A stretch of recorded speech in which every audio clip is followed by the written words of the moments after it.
বিশ্বনবী মক্কায় বসে বসে তাহাজ্জুদের সালাত পড়ে আল্লাহর কাছে দোয়া করলেন, আল্লাহুম্মা আইজ্জাল ইসলাম বিআহাব্বির রাজুলাইনি ইলাইক।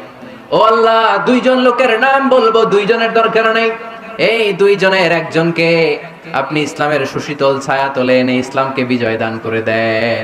মুহূর্তের মধ্যে দোয়াটা কবুল করে নিয়েছে কে? বিশ্বনবী বললেন, আল্লাহ, দুইজনের নাম বলবো আজকের দোয়ায়। আবি জাহাল ইবনে হিশাম, হয়তো হিশামের বেটা আবু জাহেলকে আপনি ইসলামের ভিতরে নিয়ে আসেন, কিংবা ওমর ইবনুল খাত্তাব, খাত্তাবের বেটা ওমরকে আপনি ইসলামের ছায়া তলে নিয়ে আসেন। ওমরে ফারুকের জন্য দোয়াটা কবুল করে নিয়েছে কে? মক্কার যে অবস্থা, আল্লাহর হাবিব সাল্লাল্লাহু আলাইহি ওয়াসাল্লাম বুঝলেন, মক্কার এই দুইজনের একজন যদি আমার সাথে না থাকে তাহলে মক্কায় দাওয়াতি কাজ চালিয়ে যাওয়া যাবে। আল্লাহরে বললেন, আল্লাহ, বেশি চাই না, এই দুইজনের একজন, হয় আবু জাহেল নয় ওমর। বিশ্বনবী যখন দোয়া করলেন, এই দোয়ার একটা ঈমানি ধাক্কা, নূরানি ধাক্কা সাইয়েদনা ওমর ফারুকের হৃদয়কে স্পর্শ করে ফেলল। দোয়া ইজ লাইক এ মিসাইল। এই যে আমরা দোয়া করি, এটা মিসাইলের মতো। তেমনি দোয়ার মতো যদি আপনি দোয়া করতে পারেন, আপনি যেই জন্য দোয়া করেছেন ঠিক ওই জায়গায় যে আপনার দোয়া স্পর্শ করে। সুবহানাল্লাহ পড়বেন না? বিশ্বনবীর দোয়ার মাধ্যমে প্রথমে সাইয়েদনা ওমর ফারুকের হৃদয়ে এক ধাক্কা লাগলো। দুই নম্বরে রব্বুল আলামিন সূরাতুল হাক্কা দিয়ে ওমর ফারুকের হৃদয়ের মধ্যে দিলেন এক ধাক্কা। পড়েন আল্লাহু আকবার। কোরআনের ভেতরে সূরাতুল হাক্কা নামে একটা সূরা আছে না নাই? আল হাক্কাতু মাল হাক্কা ওয়া মা আদরাকা মাল হাক্কা। পড়েন আল্লাহু আকবার। বিশ্বনবী যখন দোয়া করলেন, ওই দোয়া যখন সাইয়েদনা ওমর ফারুকের হৃদয় স্পর্শ করলো, সাইয়েদনা ওমর ফারুক সব সময় বিশ্বনবীরে ফলো করতে আরম্ভ করলেন। বিশ্বনবী ডানে গেলে লুকিয়ে লুকিয়ে ওমর ফারুক ডানে যায়, বিশ্বনবী বায়ে গেলে লুকিয়ে লুকিয়ে ওমর ফারুক বায়ে যায়। বিশ্বনবী একবার মসজিদুল হারামে যে নামাজ পড়তে শুরু করলেন, ওমর ফারুক তখন বিশ্বনবীর পিছু পিছু ছদ্মবেশে পেছন থেকে যে বিশ্বনবী কিভাবে নামাজ পড়ে দেখতে শুরু করলেন। বিশ্বনবী ইন দা মিন টাইম এশার নামাজে আল হাক্কাতু মাল হাক্কা তেলাওয়াত শুরু করে দিলেন। আল হাক্কাতু মাল হাক্কা তেলাওয়াত শুরু করে দিলেন। তেলাওয়াত করতে করতে বিশ্বনবী যখন তেলাওয়াত করতেছে, ওমর ফারুক এরকম দুলতেছে। বিশ্বনবীর গলায় যে কি সুরের ঝংকার আল্লাহ দিয়েছেন, কি সুরের লহরী আল্লাহ দিয়েছেন, একবার যে শুনতো পাগল হয়ে যেত। আল্লাহু আকবার। বিশ্বনবী সূরা হাক্কা মন্ত্রমুগ্ধ তেলাওয়াতে, মন্ত্রমুগ্ধ সুর দিয়ে, মন্ত্রমুগ্ধ কণ্ঠ দিয়ে তেলাওয়াত করতে লাগলেন। এশার সালাতে ওমর ফারুক দুলতে লাগলেন। ওমর ফারুক যত শুনেন অবাক হয়ে যায়, যত শুনেন অবাক হয়ে যায়, যতই শুনে অবাক। কিরে? কারণ তিনি আরবি ভাষা বুঝতেন। এত সুন্দর শব্দের গাঁথনি, এত প্রাঞ্জল বর্ণনা, এত সুন্দর অন্তমিল, এটা কবিতা না হয়ে পারে না। উনি মনে মনে ভাবলেন, এটা মনে হয় কবিতা, মুহাম্মদ মনে হয় কবি হয়ে গেছে, তার কাব্য প্রতিভা দিয়ে সে এটা বানিয়েছে। তা না হলে এত সুন্দর কথা, এটা কবিতা না হয়ে পারে। ইন দা মিন টাইম বিশ্বনবী কিন্তু দেখতেছে না যে পেছনে ওমর। বিশ্বনবী তেলাওয়াত করছিলেন, ইন দা মিন টাইম বিশ্বনবী পড়ছিলেন, ওমা হুয়া বিকাউলি শাইরিন কলিলাম মা তুমিনুন। এই আয়াতের অর্থ হলো, এটা কোনো কবির কথা নয়, খুব অল্প সংখ্যক লোকই তোমরা ঈমান আনো। সুবহানাল্লাহ পড়ে। এটাকে বলে কোইন্সিডেন্ট। কোইন্সিডেন্ট হুট করে অনেক সময় মিলে যায়, যায় কি যায় না? আপনি একজনের কথা ভাবতেছেন ভাবতেছেন, বাজারে গেলেন, বাজারে যেই দেখেন ওই লোকটা দাঁড়ায় আছে, এরকম হয় কি হয় না? কোইন্সিডেন্ট। ওমর ফারুক মনে মনে যেটা ভাবতেছে ওই কথা দিয়ে বিশ্বনবী তেলাওয়াত করতেছে। আল্লাহু আকবার। বিশ্বনবী যে আয়াত তেলাওয়াত করছিলেন, আয়াতের অর্থ হলো, এটা কোনো কবির বানানো কবিতা না, খুব অল্প সংখ্যক লোকই তোমরা ঈমান আনো। ওমর ফারুক আটকে উঠলেন, থমকে দাঁড়ালেন। ঘটনা কি? আমি মনে মনে ভাবলাম, কি রে, এত সুন্দর কথা, এটা তো মানুষের কথা হতে পারে না, এটা নিশ্চয়ই কবিতা, কবির কথা। কিন্তু মুহাম্মদ এখন আবার পড়তেছে, ওমা হুয়া বিকাউলি শাইর, এটা কোনো শায়েরের, কবির কথা নয়। কলিলাম মা তুমিনুন, অল্পই তোমরা ঈমান আনো। তার মানে আমার মনে যা চলে মুহাম্মদ এটা টের পায়। মুহাম্মদ গণক। নাউজুবিল্লাহ পড়বেন না? মুহাম্মদ অনেক বড় মাপের একজন গণক।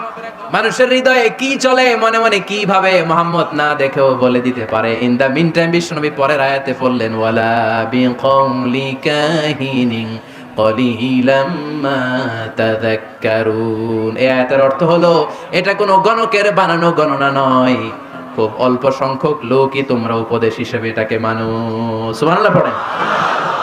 এবার আর ওমর ফারুকের সহ্য হয় না, কি আজীব তামাশা। প্রথমে মনে করলাম কবিতা, মুহাম্মদ কয় কবি না। সে কবি না, এটা কবিতা না। তারপরে ভাবলাম সে গণক, সে আয়াত পরে পরে বলে দিল এটা গণনা নয়, তাহলে এটা কি? বিশ্বনবী তখন বললেন তানজিলুম মির রাব্বিল আলামিন। সুবহানাল্লাহ পড়েন। পরের আয়াত ছিল তানজিলুম মির রাব্বিল আলামিন।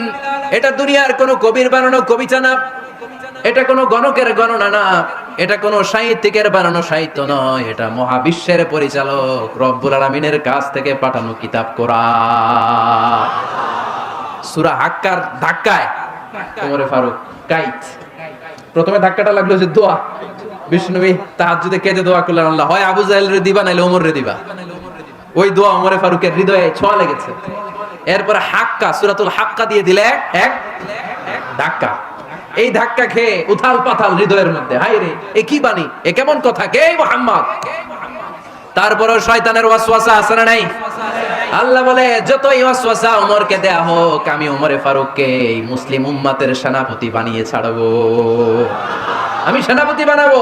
এবার 3 নাম্বার ডোজ। আল্লাহ প্রথমে দোয়ার ছোঁয়া লাগালেন, তারপর সূরা হাক্কা দিয়ে ধাক্কা মারলেন, এরপরে রব্বুল আলামিন বলেন এবার 3 নাম্বার ডোজ সূরা তহা দিয়ে আমি তোমার হৃদয়টারে উজালা বানায় দেব রে ওমর। শয়তান দিক দিয়ে ওয়াসওয়াসা, খেলা দুই দিক থেকে চলতেছে। আল্লাহ তাআলা হেদায়েতের রাস্তায় টানছে, শয়তান জাহান্নামের দিকে টানছে। ঘোষণা দেয়া হলো মক্কায় মুহাম্মদের মাথা কেটে এনে দিলে এত এত স্বর্ণ মুদ্রা দেয়া হবে। ওমরে ফারুক রাজি হয়ে গেলেন, নাঙ্গা তলোয়ার নিয়ে বিশ্বনবীর মাথা কাটার জন্য ছুটলেন। নাউজুবিল্লাহ পড়বেন না? বনু জাহরা গোত্রের এক লোক বলে, আইনা ইয়া ওমর, কই যাও?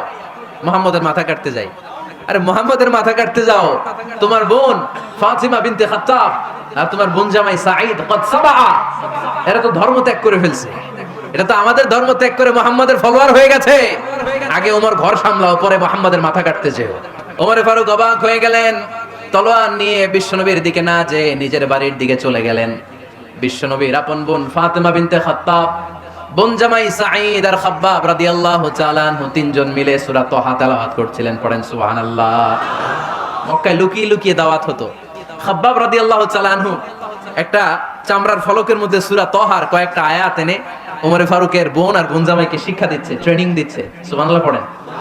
লুকিয়ে লুকিয়ে ওমরে ফারুক যখন ঘরে চলে আসলেন, এরা তটস্থ হয়ে গেল। সাইয়েদনা খাব্বাব বিছানার তলায় লুকিয়ে গেলেন। ওমরে ফারুক বললেন, দরজা খোলো। ফাতিমা বিনতে খাত্তাব দরজা খোলার পরে নির্মম ভাবে সাইয়েদনা ওমর রাদিয়াল্লাহু তাআলা আনহু বোনের গায়ে আঘাত শুরু করে দিল। বোন জামাইকে আহত করতে শুরু করলো আর বলতে শুরু করলো, তোরা পাগল হলি কেন? কি আছে ওই মুহাম্মাদের মধ্যে? কি জাদু নিয়ে এসেছে? সে যাই বলে লোকজন পাগল হয়ে যায়, সবাই তার উপর কালিমা পড়ে ঈমান এনে ফেলে। কি এমন জিনিস তোদের কাছে আছে যেটা দেখে মুহাম্মদকে তোরা ভালোবাসলি? কি আছে? কি পড়তেছিলি আমারে দেখা। ফাতেমা বলে, ইন্নাকা রিজসুন লা ইয়ামাসসুহু ইল্লাল মুতাহহারুন। ও আমার ভাই ওমর, তুমি নাপাক। তুমি কি? লা ইয়ামাসসুহু ইল্লাল মুতাহহারুন, পবিত্রতা অর্জন না করে এই কোরআন ধরা যায় না। সুবহানাল্লাহ পড়েন। ওমরে ফারুক গোসল করে আসলেন, কারণ ধাক্কা তো আগে কয়েকটা খাইছে। ফাতিমা বিনতে খাত্তাব বললেন, গোসল যখন করে এসেছেন এই নেন। ওমরে ফারুক এবার চামড়ার কাপড়ের মধ্যে সূরা তহার প্রথম আয়াতের দিকে নজর করলেন। নজর করেই কোরআনের প্রেমে পড়ে গেলেন। পড়েন সুবহানাল্লাহ। ওমরে ফারুক পড়তে আরম্ভ করলেন, তহা মা আনজালনা আলাইকাল কুরআনা লিতাশকা ইল্লা তাযকিরাতাল লিমান ইয়াখশা তানজিলাম মিম্মান খালাকাল আরদা ওয়াস সামাওয়াতিল উলা। সুবহানাল্লাহ পড়েন।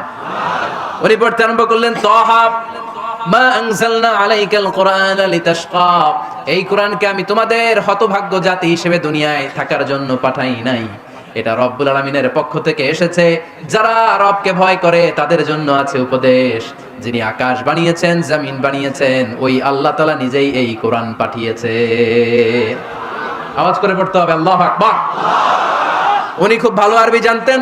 সূরা তহা পড়ার পরে আর ধৈর্য ধারণ করতে পারে না। ওমরে ফারুক ছোট্ট বাচ্চার মতো কান্না শুরু করে দিলেন। আল্লাহু আকবার। সূরা তহাটা হাতে নিয়ে, তলোয়ারটা হাতে নিয়ে বিশ্বনবীর দিকে ছুটতে আরম্ভ করলেন। আইনা মুহাম্মদ, কোথায় মুহাম্মদ? তোমরা আমাকে মুহাম্মাদের কাছে নিয়ে চলো। বিশ্বনবী তখন সাফা পাহাড়ের পাদদেশে দারুল আরকাম ইবনে আলকামের ঘরে লুকিয়ে লুকিয়ে কোরআনের দাওয়াত দিতেন। ওমরে ফারুককে পাগলের মতো ছুটে আসতে দেখে বিশ্বনবীর চাচা হামজা ইবনে আব্দুল মুত্তালিব বলল, নবী আপনি পালান, ওই যে খাত্তাবের বেটা ওমর আপনাকে অপমান করার জন্য, আক্রমণ করার জন্য তেড়ে এসেছে। সাহাবীরা বললেন, নবী আপনি পালিয়ে যান, আমরা সামাল দেব। বিশ্বনবী বললেন, না আমি পালাবো না, বরং তোমরা সরে যাও। ওমর ইবনুল খাত্তাবকে আমার দরবার পর্যন্ত আসতে দাও। আমার তো মনে হচ্ছে ওই যে তাহাজ্জুদের নামাজ শেষে চোখের পানি ছেড়ে যে আমি আল্লাহর কাছে দোয়া করেছি, আজকে আমার ওই দোয়াটা কবুল হতে শুরু করেছে। আমার তো মনে হচ্ছে আমার দোয়া কবুল হবে, আসতে দাও। ওমর ফারুক এসে বললেন, আশহাদু আল্লা ইলাহা ইল্লাল্লাহ ওয়া আশহাদু আন্না মুহাম্মাদান আবদুহু ওয়া রাসূলুহু, আমি সাক্ষ্য দিলাম আল্লাহ ছাড়া কোনো ইলাহা নাই, নিশ্চয়ই আপনি আল্লাহর প্রেরিত বান্দা এবং রাসূল। পড়েন সুবহানাল্লাহ। ওমর ফারুক যখন কালিমা শাহাদা পড়ে মুসলমান হয়ে বিশ্বনবীর হাতে হাত রাখলেন, মুসলিম সাহাবীদের মধ্যে খুশি আর আনন্দের বন্যা বয়ে গেল। মুসলিম হাতে গোনা সাহাবারা আল্লাহর প্রশংসা করলেন। বিশ্বনবী সাইয়েদনা ওমর ফারুককে জড়িয়ে ধরলেন।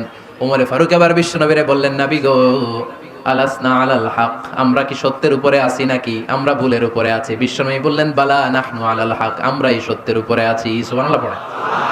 আলাসনা আলাল হক, নবী আমরা কি সত্যের উপরে নাই?